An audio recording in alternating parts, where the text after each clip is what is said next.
Dans cette classe d'une trentaine d'enfants, les cours ont repris malgré la psychose due aux attaques. Dans cette partie ouest de la Syrie considérée comme un nid à terroristes, les écoles ou hôpitaux sont souvent la cible des attaques. Mais malgré cette peur constante, les établissements ont toutefois trouvé un moyen de limiter les dégâts en cas de bombardement.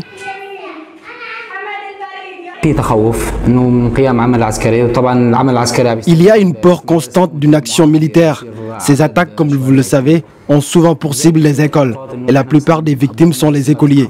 Ce qui fait qu'on a pris un certain nombre de précautions. Par exemple, la porte de l'école n'est jamais entièrement fermée. De ce fait, dès qu'on sent qu'il y a une attaque, on pourra rapidement évacuer les enfants.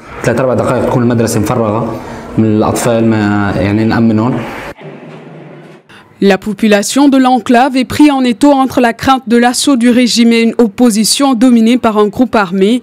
Cette situation de crise sans fin a depuis l'année dernière mis l'éducation dans une crise profonde avec une année scolaire inachevée.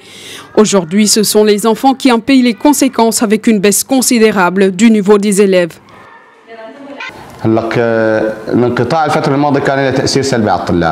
La pause obligée que nous avons eue l'an passé a eu un effet négatif sur les enfants. C'était la fin d'année et les enfants devaient passer leurs examens pour savoir s'ils vont passer ou non en classe supérieure, mais nous n'avons jamais pu organiser ces évaluations. Aujourd'hui, même si nous sommes positifs d'avoir de meilleurs résultats que l'an passé, il y a cette peur immense qui est là d'une attaque du régime ou des groupes armés, et cela sera certainement un désastre pour Idlib.